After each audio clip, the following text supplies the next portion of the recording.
"Sir, this boy lived with me at the orphanage." Teresa's voice echoed through the mansion's hallway like a battle cry, shattering the aristocratic silence that Robert Whitman cherished so much. The real estate mogul froze in front of the vintage painting hanging on his office wall. His usual expression of irritation, the one he reserved for employees who didn't know their place, turned into something between astonishment and poorly disguised panic. Teresa Silva, 45, a cleaning lady for 6 months in that $7 million mansion, had never spoken so loudly in her boss's presence. In fact, Robert made a point of treating her like furniture, invisible, useful, disposable. "What the hell are you talking about?" Robert turned abruptly, his face red with indignation. "And who gave you permission to yell in this house?" The portrait showed a blond boy of about 8, with an angelic smile and expensive clothes. A gold plaque on the frame read, "In memory of Michael Whitman, beloved son, 1985 to 1993. Teresa pointed at the photo with her trembling hand, still holding the cleaning cloth. "Michael.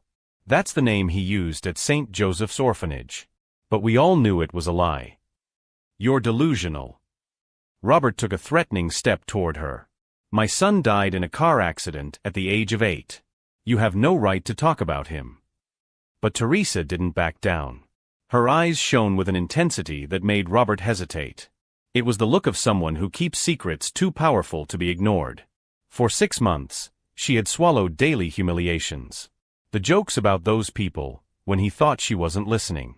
The comments about how they should be grateful to have work. The way he turned down the TV when reports of police violence came on, as if her presence bothered him. Robert Whitman, luxury real estate mogul, philanthropist for show, influential politician. To the world, a devoted widower who honored the memory of his dead son. To Teresa, a man who didn't know his world was about to be turned upside down. "Michael didn't die in that accident," Teresa said calmly, her years in the orphanage having taught her to recognize the lies of wealthy adults. "He was handed over. Like merchandise." The silence that followed was deafening. Robert blinked several times, as if trying to process impossible information. His mouth opened and closed without producing a sound. Teresa watched the reaction with silent satisfaction. For months, she had cleaned that house, watched that man, listened to his phone conversations about urban cleansing and undesirable elements. Now, finally, the pieces of the puzzle were falling into place. "You're lying," Robert muttered, but his voice had lost its usual arrogant authority. "Michael had a moon-shaped scar on his left wrist," Teresa continued, relentless. "He talked in his sleep about a daddy who promised to come back but never did. And he was afraid of men in suits." Robert staggered, leaning on the mahogany table. The perfect picture of his public life was beginning to crack like glass under pressure. Teresa smiled for the first time in 6 months of working in that house. It wasn't a sweet or subservient smile. It was the smile of someone who could finally lay their cards on the table. If you're enjoying this story of justice and revelations, don't forget to subscribe to the channel, because what Teresa discovered about Robert's son's accident will show how the truth can be the most devastating revenge of all. Robert Whitman felt the ground crumble beneath his feet, but his arrogance spoke louder than his shock. In his 40 years of building a real estate empire based on strategic urban development, a fancy euphemism for driving poor communities off valuable land, he had learned that attacking first was always the best defense. "Are you trying to extort me?" His voice cut through the air like a blade. "A maid making up stories about my dead son? That's pathetic, even for someone like you." The "someone like you" came out of his mouth loaded with all the venom he normally reserved for city council meetings when discussing undesirable elements in his gentrification projects. Teresa remained motionless, but her eyes flashed with an intensity that made Robert instinctively recoil. 45 years of life had taught her to recognize racists disguised as philanthropists, and Robert Whitman was a perfect example of the species. "Mr. Whitman," she said with an icy calm that completely diffused his outburst, "Michael used to draw the same house over and over again at the orphanage. A mansion with white columns, a garden with a fountain, and an office with bookshelves reaching to the ceiling. Just like this one." Robert swallowed hard. The description was too accurate to be a coincidence. During 6 months working in that house, Teresa had observed every detail, every photo, every phone conversation Robert had. Not out of curiosity, but out of necessity for survival. A 50-year-old black woman, orphaned since the age of 8, She had learned early on that knowing her oppressors was a matter of life and death. Michael also drew a gray-haired man who wore gold rings, Teresa continued, her eyes fixed on the family crest ring Robert wore on his right index finger. He said this man promised to come back for him, but always found excuses. The color drained from Robert's face. That ring had belonged to his father, and it was his trademark in business. Any official photograph of Robert in the newspapers showed that ring prominently. "Stop this nonsense."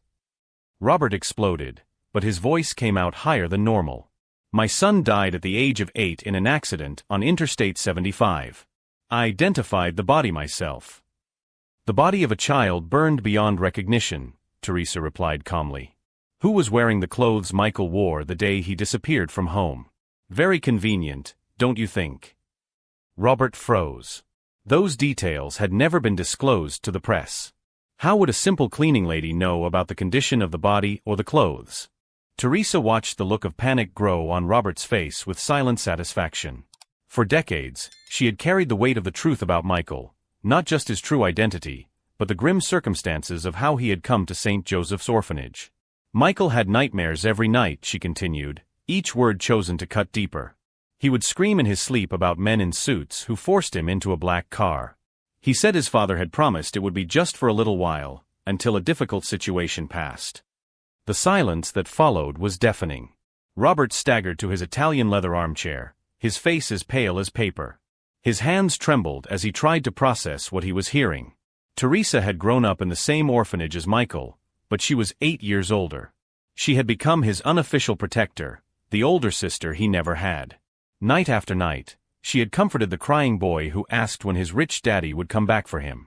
"You're lying," Robert muttered, but his voice had lost all authority. Why did you wait 6 months to say this?" Teresa smiled. It wasn't a sweet or sympathetic smile.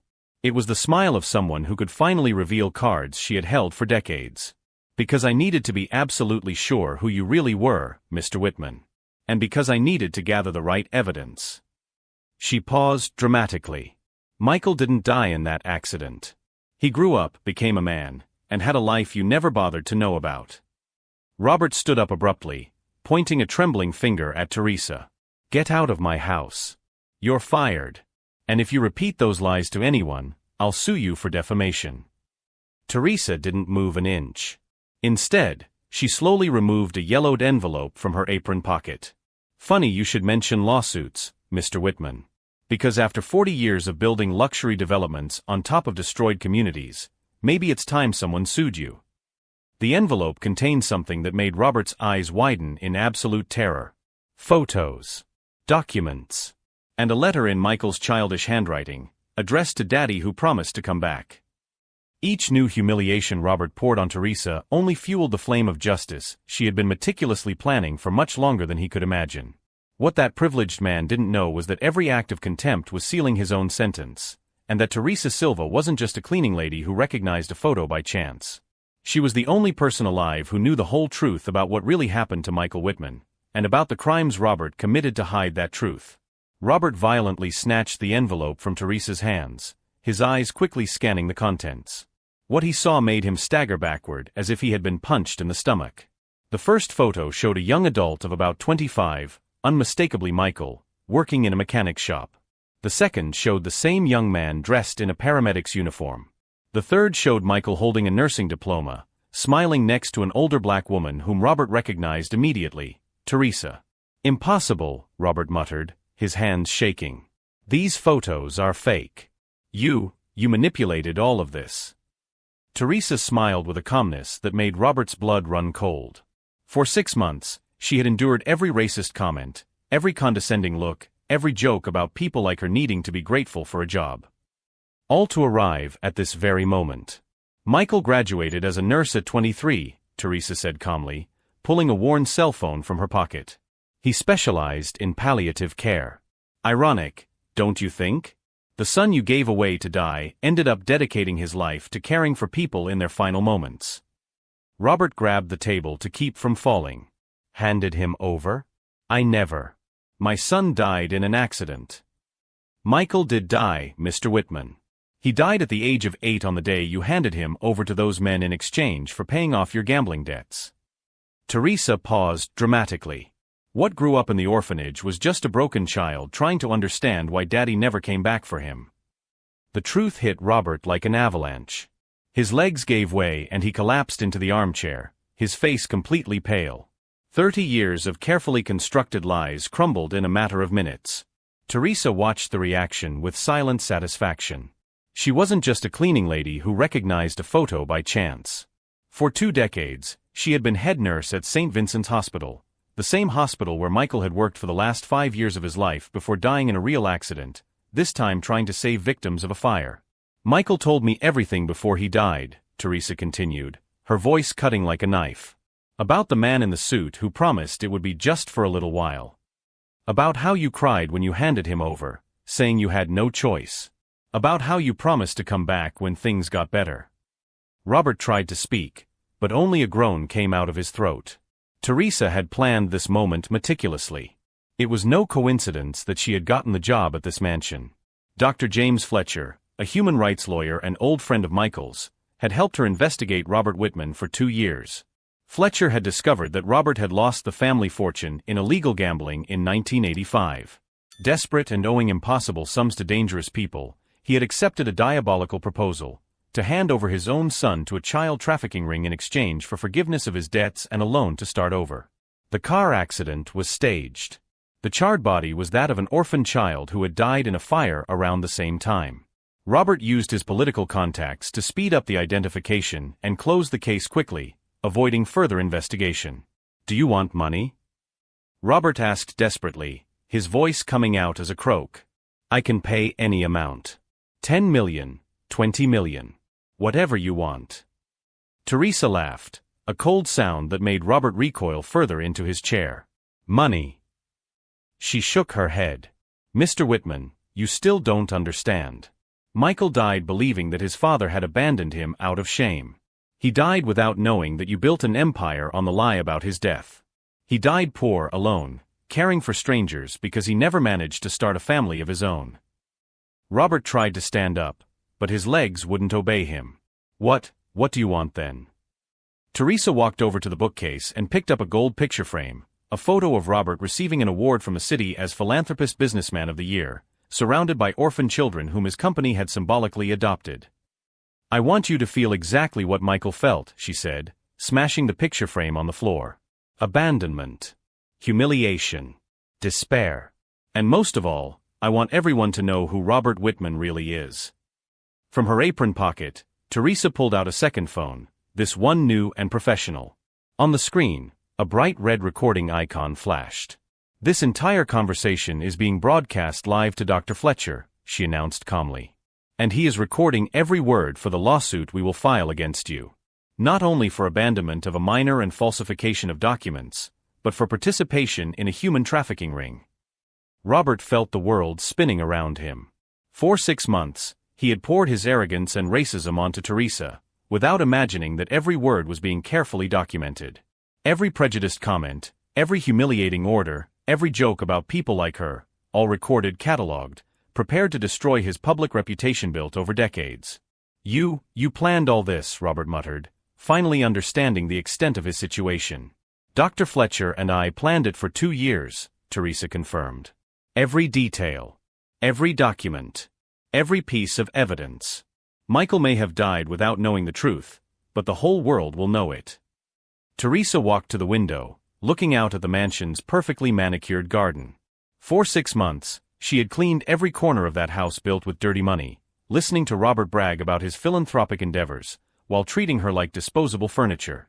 "Dr. Fletcher has already filed criminal charges against you," Teresa continued without turning around.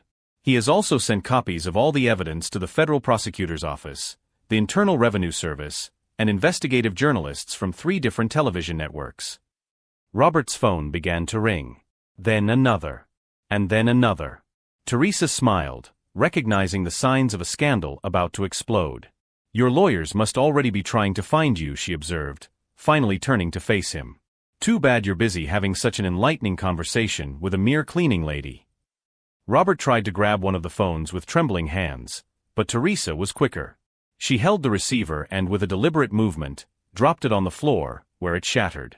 Michael used to say that the truth always finds a way to come out, Teresa said, stepping on the wreckage of the phone. He was right. It took 30 years, but the time has come for you to pay for every tear he shed waiting for a father who would never return.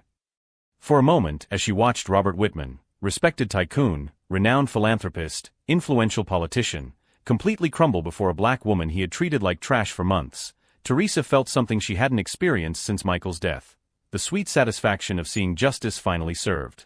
But what Robert didn't know yet was that the public humiliation and criminal prosecution were only the beginning. Teresa and Dr. Fletcher had discovered much more about Robert Whitman's business, and what was about to be revealed would make the kidnapped son scandal seem like just an appetizer for the real feast of justice that was being served. Robert's phones continued to ring incessantly as he desperately tried to call his lawyers with trembling hands. Each missed call was another nail in the coffin of his reputation, carefully built over 3 decades. "Can't you get through to them?" Teresa asked with feigned concern, watching Robert struggle with his cell phone like a drowning man trying to grab debris. "Too bad. Maybe they're busy watching the live broadcast." Robert finally managed to dial his office, but the call went to voicemail. He tried his personal assistant, voicemail. His accountant, voicemail. One by one, all the numbers he had dialed for years to solve problems now rejected him like a pariah. Dr. Fletcher was very clever, Teresa continued calmly, pulling a third recording from her pocket, this one on a gold flash drive. "You know why? Because he didn't just collect evidence on Michael. He investigated his entire career as a philanthropic entrepreneur." Robert stopped trying to call, his eyes fixed on the flash drive as if it were a bomb about to explode. 47 families illegally evicted from their homes in 2018, Teresa listed coldly. Falsified documents to speed up gentrification processes. Bribing 3 councilmen to approve projects in environmental preservation areas. Money laundering through the foundation he created in Michael's memory. Each accusation hit Robert like a well-aimed shot. For years, he had used his son's fake death as an emotional shield for his crimes, creating a front foundation that embezzled public funds intended for orphan children. A cruel irony that now turned against him like a poisonous snake. "Impossible," Robert muttered, but his voice had lost all its arrogance. "This information is confidential. No one has access to these files." Teresa smiled, not a sweet or sympathetic smile, but the smile of a predator who had finally cornered her prey. "Michael didn't just die as a nurse, Mr. Whitman. In the last 2 years of his life, he worked as a volunteer consultant for Dr. Fletcher, helping to investigate irregularities in institutions that receive donations for orphan children." She paused dramatically. "Your own foundation was the main target of his investigation." Robert's world collapsed completely. The son he had sold to save his own skin had spent the last years of his life investigating the crimes his own father had committed in his name. "Michael discovered that you were stealing money intended for children like him," Teresa continued, each word cutting deeper. "Orphaned children, abandoned, forgotten by the system. The same system that swallowed him up when you handed him over like a product." Robert tried to stand up, but his legs gave way. The realization that his son had died knowing exactly who his father was, and had actively chosen to work to destroy him, was the final blow to his sanity. Robert's laptop, left open on the table, began flashing with incessant notifications. Messages from the company board, emails from angry investors, news alerts mentioning his name. Teresa walked over to the screen and turned the computer so he could see. The headline on the local news site read, "Real estate tycoon sold his own son to pay gambling debts. Exclusive recording reveals decades of crimes." Below, a video with over 50,000 views in just 20 minutes showed Robert confessing everything to Teresa, believing he was talking to just a simple cleaning lady. "Did you know your foundation had a Twitter account?" Teresa asked casually, scrolling down the page.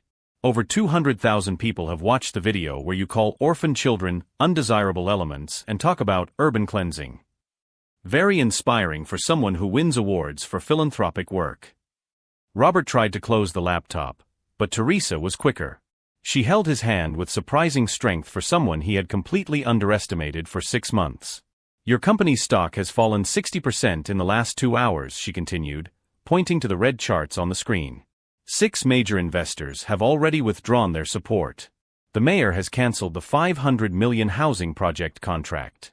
And oh, she smiled maliciously, the IRS has already frozen all your bank accounts." Robert stared at the screen in horror. Decades of work, an estimated $800 million fortune, a solid political reputation, all evaporating before his eyes like smoke. The house intercom rang. Teresa walked to the device with deliberate calm. "Hello? Oh yes, they can come in. Mr. Whitman is expecting them." Who's coming?" Robert asked desperately. "The FBI, the IRS, and 2 civil police deputies," Teresa replied cheerfully. "Dr. Fletcher was very efficient. He had all the warrants ready before I even started working here." Robert finally understood the full extent of his situation. For 6 months, he had poured his racism and arrogance onto a woman who was not only a witness to Michael's lost childhood, but also the undercover agent in a complex federal investigation orchestrated by the very son he had abandoned. "Why?" he muttered, finally breaking down completely. "Why did Michael do this to me?" Teresa stopped in front of the boy's portrait on the wall, the only thing in the room that remained untouched by the chaos. For a moment, her hardened expression softened as she looked at Michael's angelic face at age 8. "Because you didn't just hand him over to those men, Mr. Whitman," she said softly. "You handed over a child's hope. You taught him that love can be sold, that family is disposable, that promises are just empty words." The sound of sirens approached from the avenue outside. Teresa took one last item from her apron pocket, a yellowed letter in a child's handwriting. "Michael wrote this when he was 10 at the orphanage. He wanted me to give it to you if I ever found you." She placed the letter on the table in front of Robert. "You can read it while you wait for the police to arrive." With trembling hands, Robert opened the letter. The words written in colored pencil by Michael's small fingers struck him like daggers. "Dad, I still believe you're coming to get me. People here say you've forgotten me, but I know you're just busy. When I grow up, I want to help other kids like me find their families. And I want to show you that I've become a good man, even far from home. I love you anyway. Michael." Robert broke down in tears, finally realizing that he had lost much more than money or reputation. He had lost the chance to meet the extraordinary man his son had become, despite everything he had done to him. The sirens stopped at the mansion's door. Heavy footsteps echoed through the marble hallway that Robert had walked like a king for decades and now crossed for the last time as a defeated criminal. Teresa watched from the window as Robert was led away in handcuffs to the police car. Curious neighbors crowded the sidewalks, cell phones recording the fall of one of the most powerful men in the city. But what none of them knew was that the story was just beginning. Because Michael Whitman had left more than letters and investigations. He had left a will that would forever change the fate of every orphan child in the city, and the legacy Robert thought he had built would be completely rewritten by the hands of the son who never stopped loving the father who abandoned him. 6 months later, Teresa Silva walked through the corridors of the new Michael Whitman Missing Children Support Center, opened with the $20 million Robert was forced to pay as compensation for crimes against humanity. Robert Whitman, now serving 17 years in federal prison, had lost absolutely everything. His company had gone bankrupt, his assets had been auctioned off, his political friends had abandoned him like a radioactive outcast. Even his Twitter account had been turned into a memorial for the children he had harmed. Dr. Fletcher smiled when he found Teresa checking the final details of the inauguration. "Michael would be proud," he said, pointing to the gold plaque at the entrance that showed a photo of the young nurse smiling alongside orphan children. "He always said he would change the world," Teresa replied, watching the families reunite in the main hall. "I just didn't know he would do it even after he died." The foundation had already reunited 47 children with their families in just 6 months. The search system created with Robert's money was revolutionary, cross-referencing data from hospitals, orphanages, and police records in real time. Teresa had become the executive director of the institution, her experience as both an orphan and a nurse making her perfectly qualified to lead Michael's mission. Every child found was a victory over men like Robert Whitman. In federal prison, Robert received only one visit a month, his own sister, who came only to remind him how he had destroyed the family name. His cellmates knew exactly who he was, a man who had sold his own son, and treated him with the contempt he deserved. During the inauguration ceremony, a reporter asked Teresa if she felt sorry for Robert. "Sorry." Teresa smiled, the same expression she had used on the day she destroyed his life.